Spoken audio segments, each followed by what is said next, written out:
everything is a reflection of you. And so you can reflect something in the outside world. But what if the outside world is also reflecting back the energy into you, into your mind, into your heart, into your being?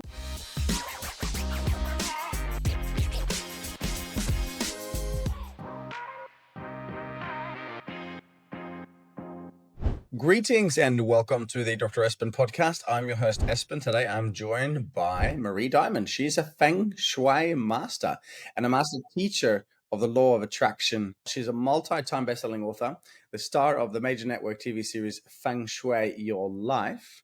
And I'm not sure how familiar you are with the real details and the art of Feng Shui, but today we're going to have that conversation because from my understanding, it's not just how to zen the space and make sure that everything flows properly, but there's a lot more to it. It's about how to make your home a vision board. I think this is a really, really exciting conversation for those of you who realize that there's a bit more to this whole energy game than just what meets the eye. So I want to say a special welcome to the show, Marie Diamond. How are you this morning?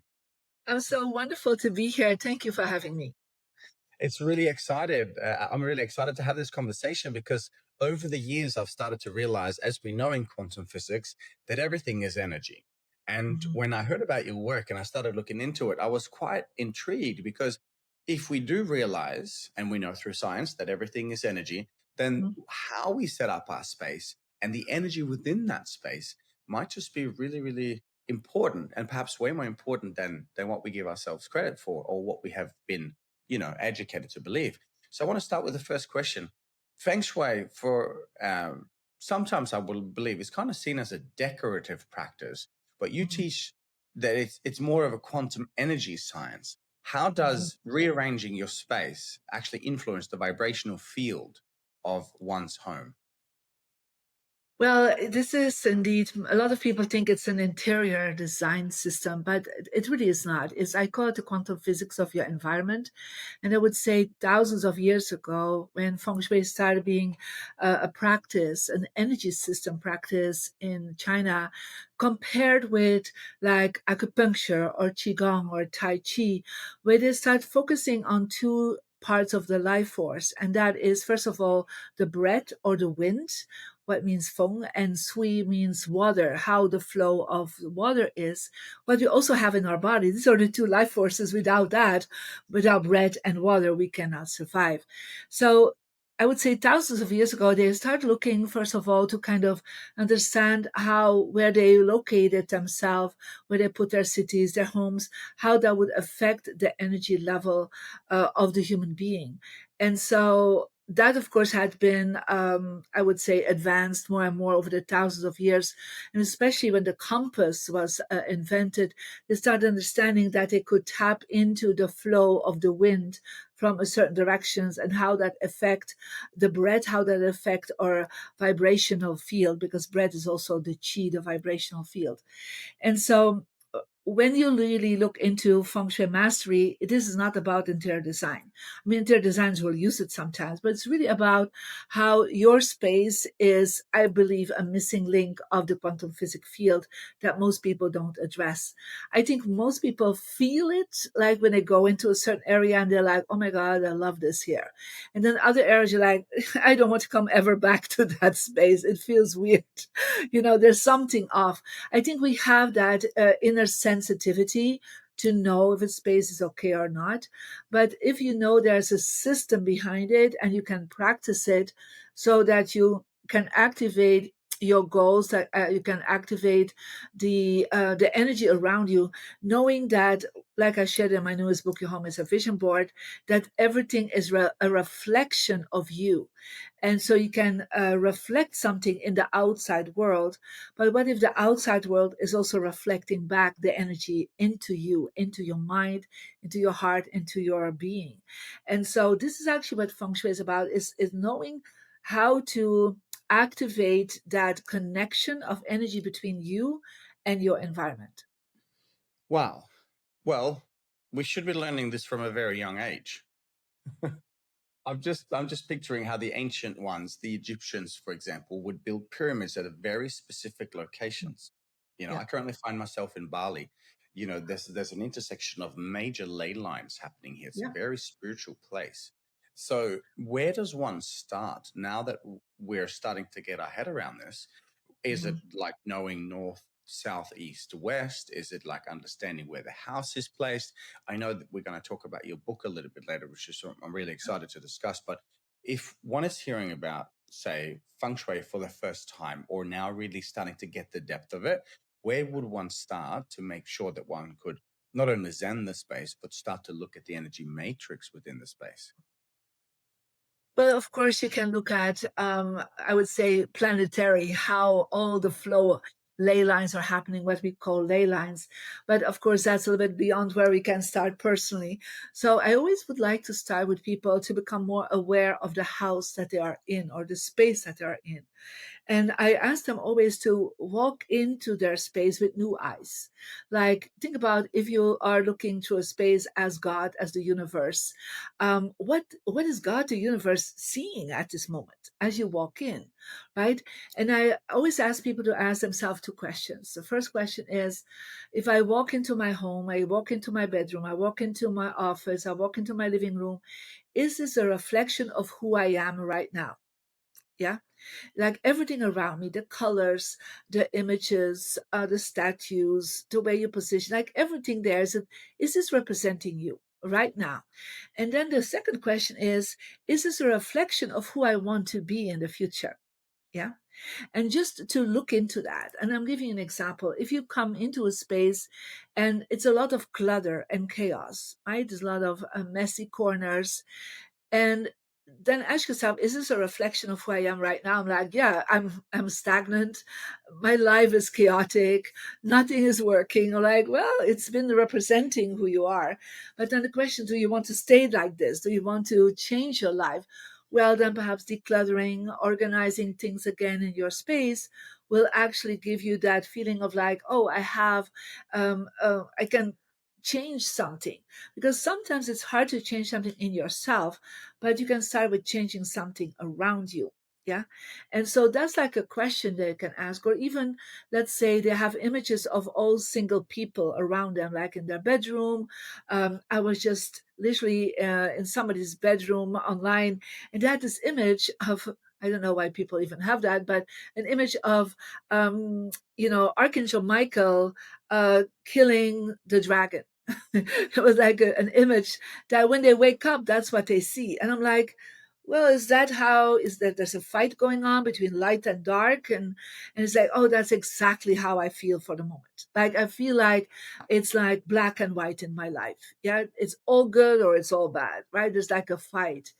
And I'm fighting all the time with my husband too. So it's like, this is how I reflect now. And said, is that what you want to be? She said, no, I really would love to go on a holiday with my husband to Paris. And as we're walking through the house, I see this beautiful painting of a couple walking under the Eiffel Tower. And I said, why don't you take that picture as a vision board and put that in your bedroom? Would that not be better to have the fight between Michael and the dragon? And she's like, oh my God, of course. So we need to start becoming aware of what we have around us, and if is that has been reflecting our current situation, but also what we want for the future. So that's where I want people to start. Marie, this is absolutely awesome. And I remember many years ago when I first got into personal development, and one of my mentors said to me, go out and look at your car. Look inside your car and see the exact state of your car, and you will know the exact state of your mind.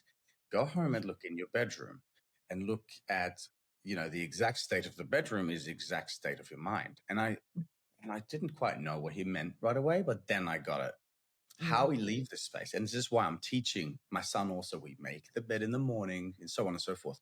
I yeah, totally get it. Now, this is not just something that is, and I know a lot of our listeners and viewers are loving this because if you're a student of ours, you know how the quantum field works and you realize that what's around you is a reflection of what's within you.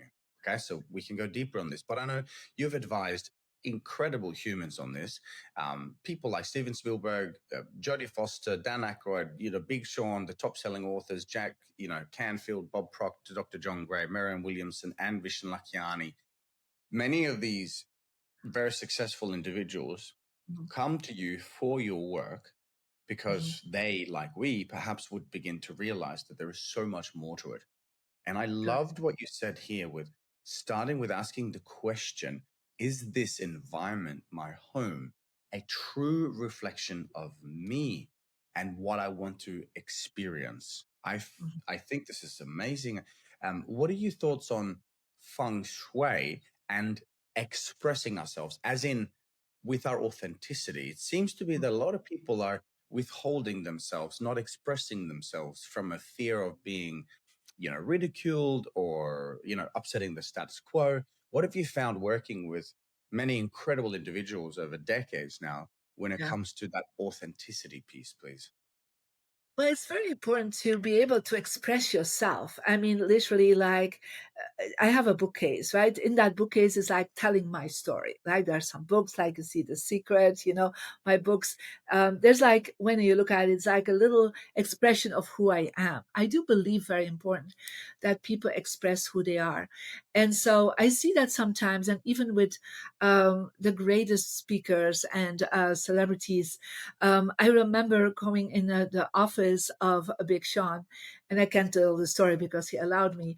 And I come into his office, and the only images that are out there and statues and gadgets are all about Star Wars. Yeah. And I said to him, but who are you? You're a top hip hop artist, right? Multiple platinum award winning producer. And I said, you are not, I would say, a producer or an artist that plays in Star Wars. That's not your authenticity. Right. So I asked him to put that all away and start putting out around him. And where people sometimes hesitating is sharing their awards, is putting up all the things they can be proud of. Yeah. Their certificates, you know, things that they really have accomplished. Don't hide that. I've seen this many times in celebrity houses, but any house everywhere, that people don't express, like, are proud of what they have done in their life. I remember going to Rolling Stones, one of the Rolling Stones, Ron Wood, and all his golden and platinum awards were in his big bathroom. And I'm like, that's not where you are making that music. That's not where you're expressing yourself. Or going to Steven Spielberg and seeing his Oscars in his bedroom and saying, Steven, you don't make Oscars in your bedroom. You make them in your office, right? When you're collaborating with people. So a lot of people are hiding sometimes who they truly are and are afraid what other people will say, and they don't put it around them. Yeah. And so it's like they keep their dreams and their desires to themselves. But I always say, if you don't see it around you expressed, how can the universe, who you are, yeah, not see it? Right. So I always say to people, put out that vision board, put out that journal, create images, or even if there's fake for the moment, I remember myself on a book, global best-selling um, um author. I put a fake Oscar statue out. Like, I still have it, actually. Like, I put a fake Oscar statue out in a specific direction. And so literally within a month, I had my first Oscar winning client, right? So it's all about express yourself in the environment that you are. And if that's your children, let them that be done in their bedroom. If it's in your office, it's expressing of your company, the things you're doing to the world, that you bring the impact you desire. If you don't make your home and your office a space where it can be expressed, it will stay all inside of you. I think this is a perfect segue to your book, How to Make Your Your Vision home Board, vision board. your Yeah. home a vision board. Yeah. Well, tell us more about this. Well, I really wanted for many years to get people to understand that, do manifestation, do law of attraction. And as you know, I was featured in the global phenomena, The Secret, where I kind of gave a little hid away already from how an environment can really reflect inside of you and change your life. And I always try to explain feng shui. And then one day, I remember it was in 2009, I was teaching in Prague for a huge audience, and I wanted to give them like a word that they would understand how law of attraction works in their environment. And I said, well, your home is a vision board. And everybody got it. It was like an aha moment. Like, oh, I've been making this vision board. I've been putting something on paper, some dreams. I put pictures out. I put some goals down, and then they forget about it. Perhaps in the best way, they would hang it out somewhere. And so I said, but what if you would create your vision board? And it's actually what I'm doing in the book. I, first of all, teach you how to make a vision board based on your personal birthday. So it's a little bit more specific than any other vision board system. And then where to place your vision board, again, based on your birthday, there's different directions. And then to look at that vision board and reflect it into your space. Yeah. To like, okay, I want that healing, but is that in my room? Is that in my bedroom reflected that I want that? I want that romance. I want that money. I want that success, but is it reflected back outside of you? So we're going first with the two-dimensional vision board, and then we're focusing on the three-dimensional level of it because we're living in that three-dimensional field. And a lot of people, and that's what I kind of explain in the vision board book, is that they are thinking about their goals and their dreams, and they stay in their mind. Yeah.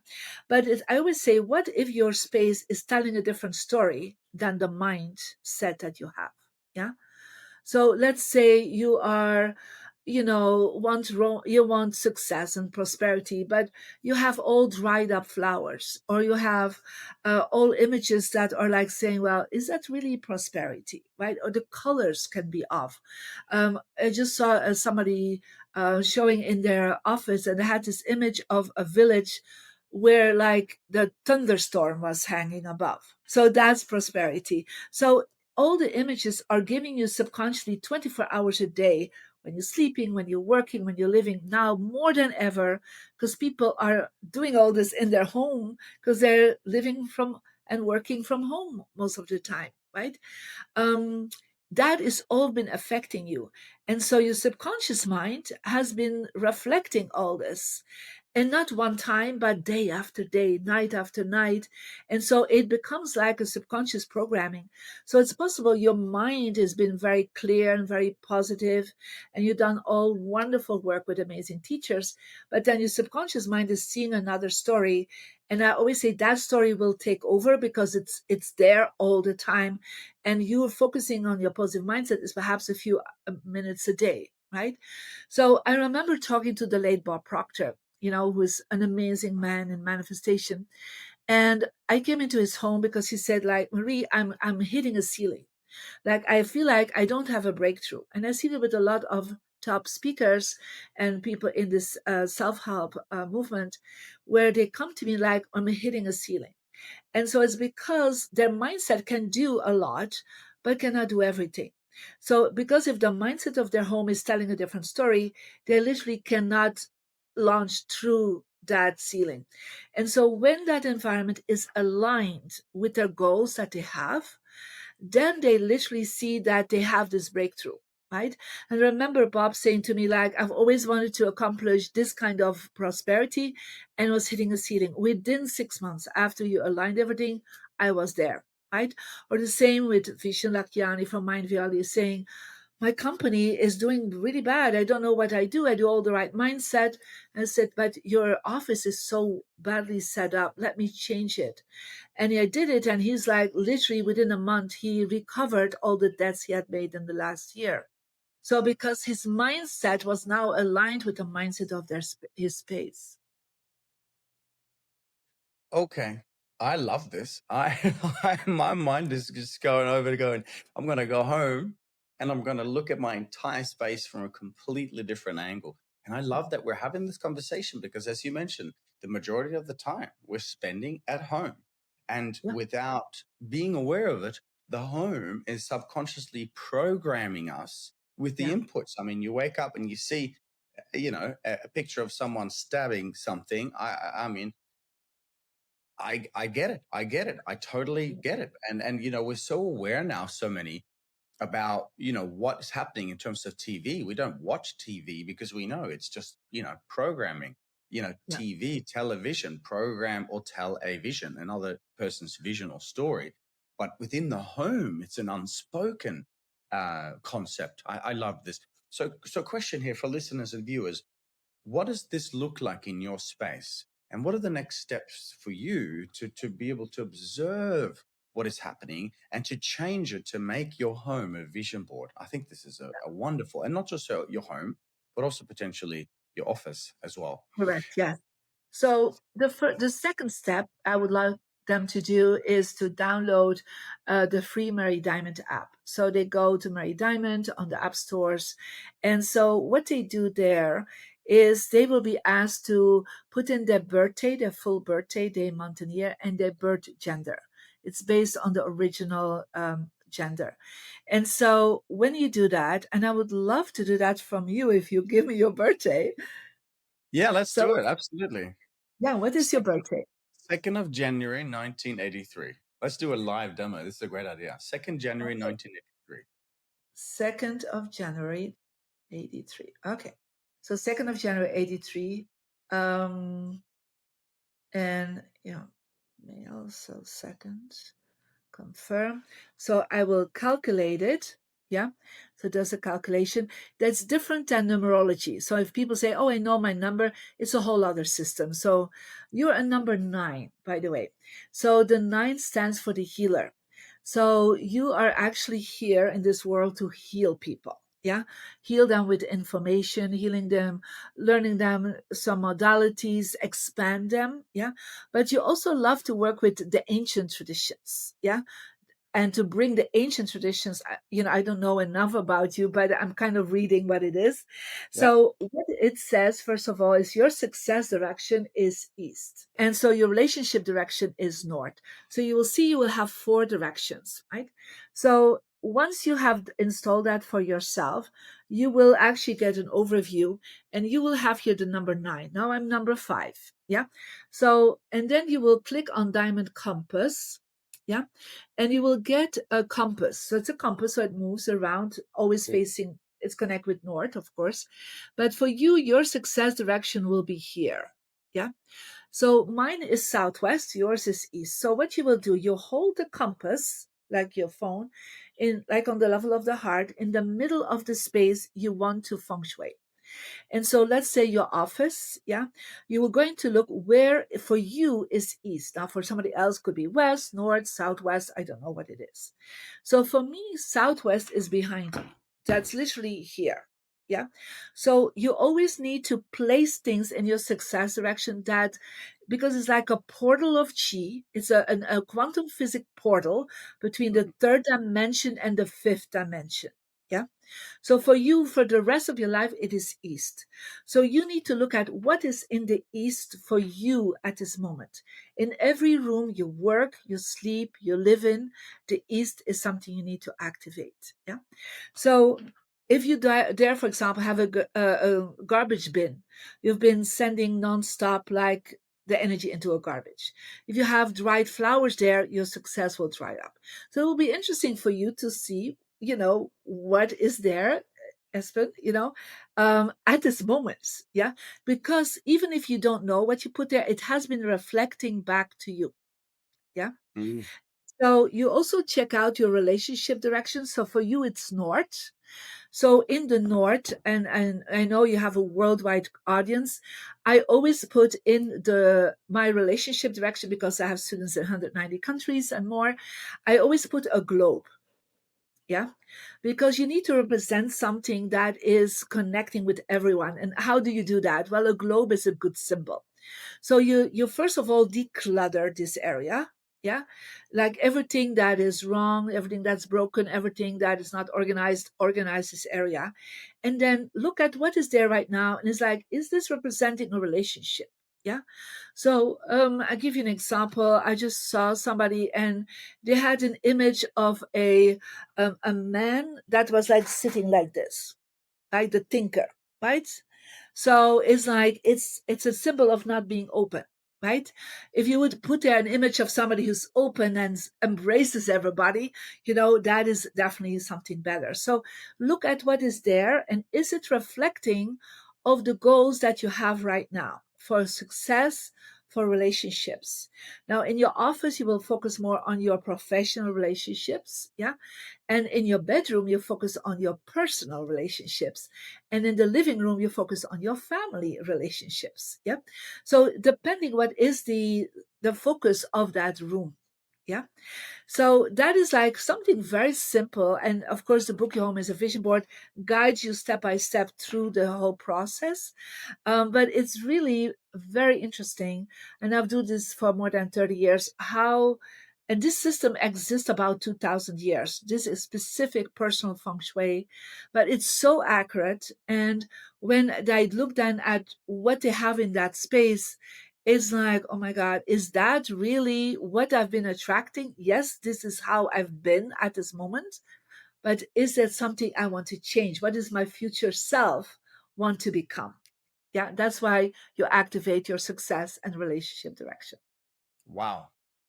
Okay, so we go to the App Store and we search Marie Diamond. That's so easy. Yeah, Marie Diamond. Put it yeah, in the App Store, download the app, put your details in, and start the yeah, feng shui. This is yeah, so cool. I'm really excited about this.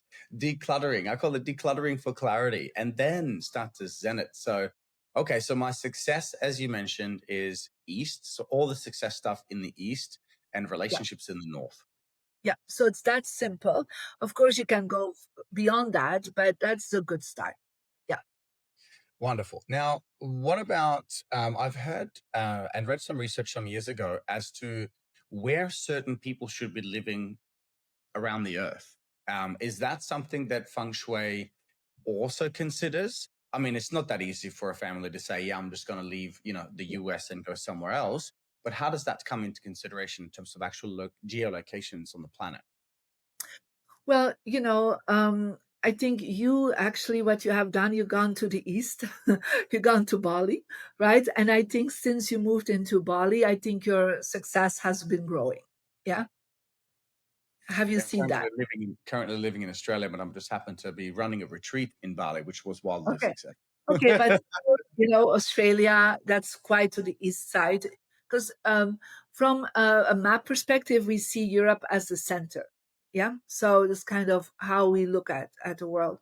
I, for example, moved to the West Coast, yeah, to more the southwest direction of the US, because southwest is my success direction. But of course, it can be that you're a couple and that you have different directions, right?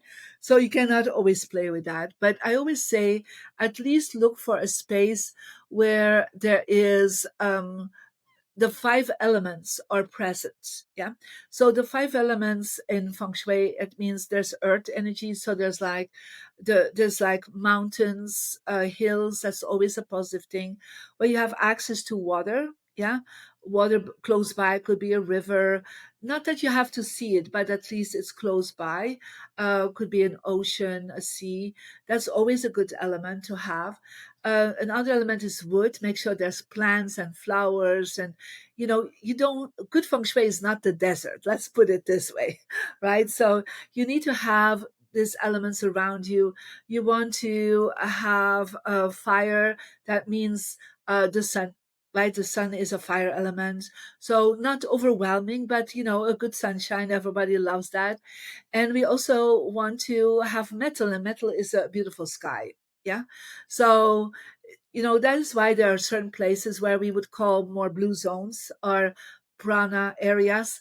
But if you go there, they have these five elements in a beautiful harmony. Very interesting. Some years ago, I was working with manifestation, actively trying to create certain things in my Mm. reality. Yeah. And at the time, I don't know if it was karmic or if it was, or what type of energetic entanglements they were. But I realized it was something that was really bogging me down, slowing me Mm. down. Then I met a teacher, a dear friend of mine, who introduced me to his mentor, who actually used to do, and this is interesting. I've shared this with some students, but not many.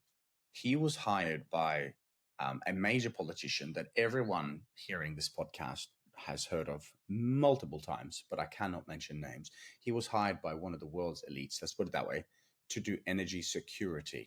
His Mm. job was not just to do, to do security at the door, but in some of the biggest political functions on the earth. He would be the guy who would be paid very well to make sure that there are no psychic attacks, no entities coming in. And I didn't know this. I had no idea, but I remember coaching with him for 6 months, learning what I call firstly energy hygiene, then energy protection, then energy security at the highest level. And that's what we do when we run events. We're really clear on this. And we actually Yeah. had an evil spirit that came, not long ago, and we had to go through a lot of practices to banish this thing, which Mm. was difficult, but we did a beautiful job of it. I'd love your thoughts on the matter when it comes to feng shui and Yeah. when it comes to your experience in the Mhm. quantum field, working with energy for so many decades now. What are your thoughts on these kind of concepts and what the listeners potentially could do right now Yeah. to begin to increase or improve their energy hygiene, perhaps? Yeah. So the next step after knowing your directions, also it's good to understand that when you are, most of the time when we're looking around, we're walking, we're like more in a beta vibration with our brainwaves. So one of the things that I understood, because I could see energy and I could see when people were facing the right direction, that their chakras would be uplifted, their aura field would expand.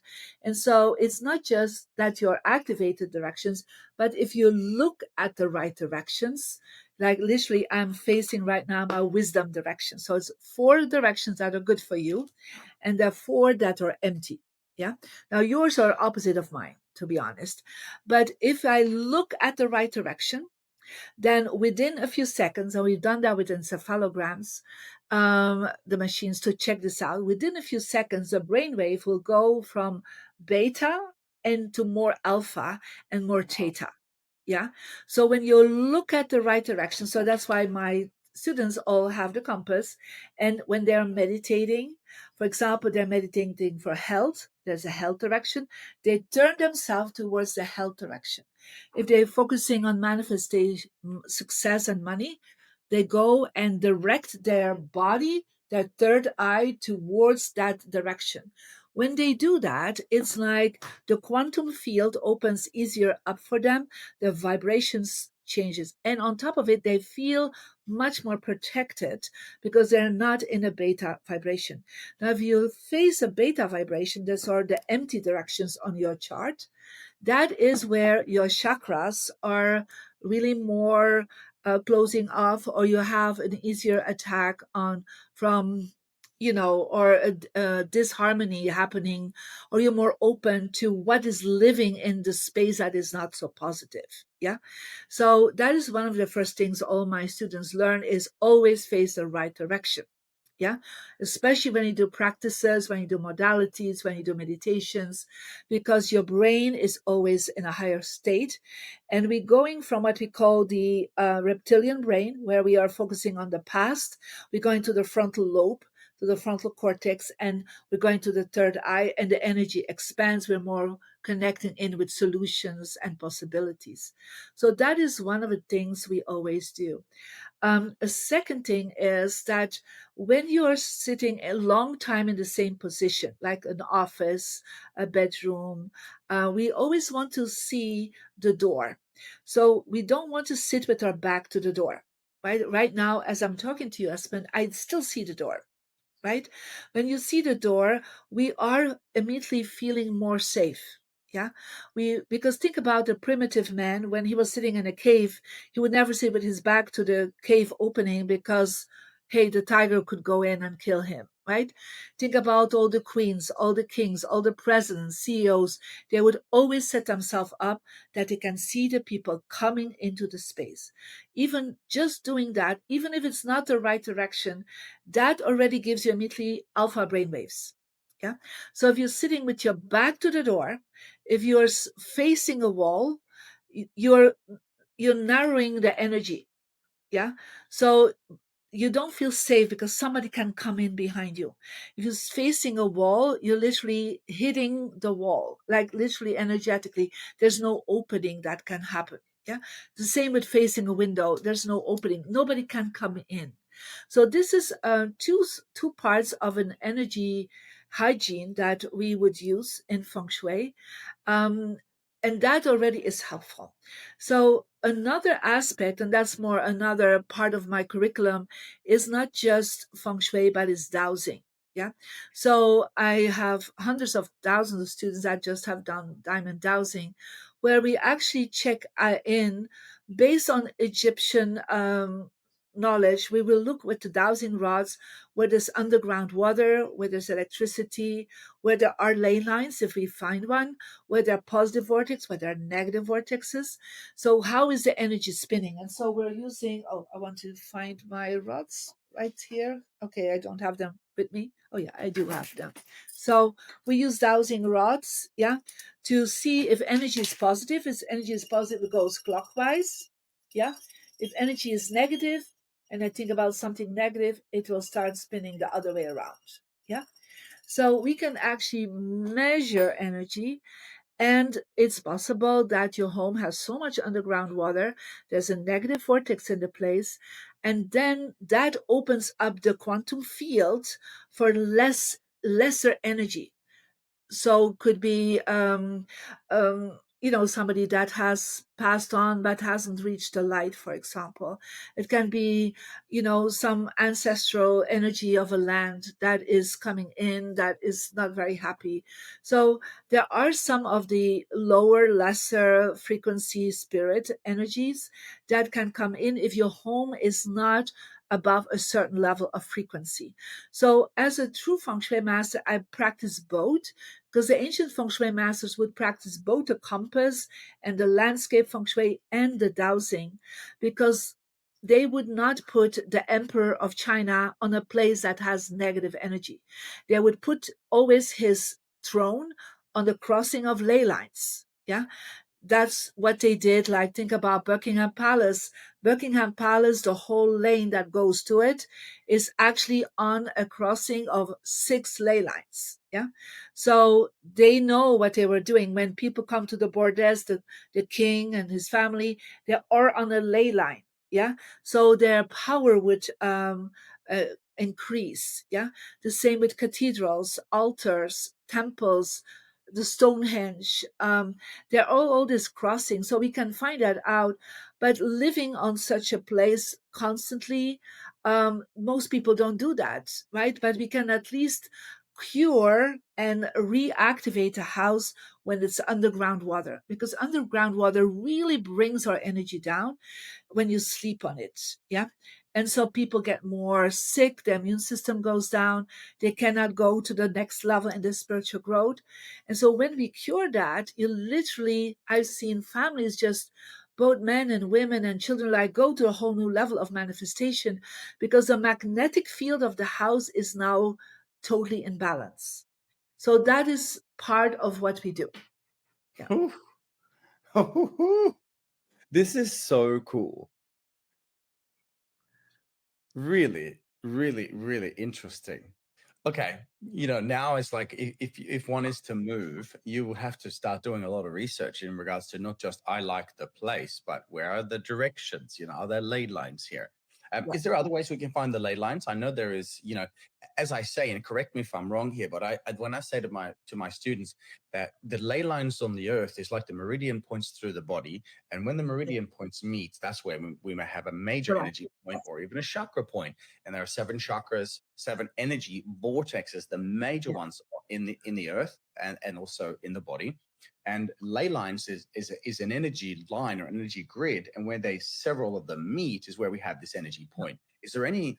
Please add to that if you wish. And is there any way where we could look at where those locations might be in the world, ley lines, for example? Yeah, so I always explain it the same way as you do, with ley lines, that they're meridians of the planetary body, right? And so, I mean, there are maps that are available online where you can see the meridians of certain countries or the land. But I would say most of the time, it's like, think about the old cities, the ancient cities. I'm thinking, for example, Europe, especially, they would where the marketplace was. Yeah, the center of the marketplace was most of the time on a crossing of ley lines. Yeah, where the altar of a cathedral was mostly around that. So you see that the most wealthy people of that city would live close and around the cathedral or around the square, the major square, because they knew there was such a positive energy. Yeah, so they would actually not live on it. Yeah, because they wanted the vortex to be open. Yeah, because if they would be open, like my hometown is Bruges in Belgium, there's a crossing of ley lines. Now they would not live on it because they want people to live, to walk on it. Yeah, so they would put the marketplace on it, and everybody would sell well. Yeah, because people are so positive. They would do parties there. They would do concerts now, right? So they would do celebrations because then more people could afford it, right? Or they would put a cathedral on top of it, where again the community would come together, would come to the mass, would be blessed by the priest. But it's not just that it would be blessed by the priest; they would literally stand on it, and the blessing would be in the positive vortex. So, again, they would use that more for a community perspective than for individuals. Excellent, excellent, and that makes sense. Absolutely. Okay, I've got one last question for you, but before I ask that question, I'd like you to tell us. Firstly, I'd like a copy of your book. I will definitely send it to you. Yeah. You're too kind, Marie. Thank you so much. And I would like those interested to know exactly where to get the book. So, firstly, we have the Marie Diamond app. I think most Yeah. people will be downloading this app, putting their details in, and actually starting to feng shui their space based on Correct. that direction. But Yeah, also, and then get everyday steps to focus on. So there's a lot of free information. Yeah. excellent. Thank you. And where do we go to get the book? Well, the book is the best to get on good bookstores and on Amazon. Of course, that's the best way to connect with it. Yeah. Your home is a vision board. What a beautiful, and I can see that as a really wonderful collaborative project with for the family to go, okay, well, this is Yes. how we make our home a vision board together. These are the directions. What do you want to put in your east or north or whatever it is? Yeah. Makes Families love it. Families love it. I've so many families that reached out and said, we do it with the kids, we do it. It's just a family project. So you're so right on. Yeah. that makes sense. I'm gonna do the same thing for my son and make sure that Oh, we feng shui his bedroom too. How oh, awesome! amazing. Yeah. Yeah, that's great.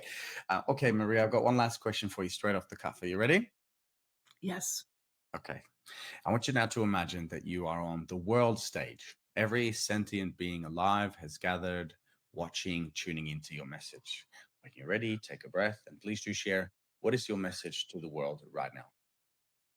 Well, my message is we are all ready to go to the next level of enlightenment. And so, but I would love for you to take on that your home is a space for your enlightenment. And that when you are aligning your space and harmonizing it, it's not just you will reach a next level of enlightenment, but your family will. And so ultimately, we want the whole planet to go to that next beautiful level of enlightenment. And so use your home as a tool for it. Oh, thank you. You're welcome. Wonderful conversation. This is Marie Diamond, everybody. We'll see you next time.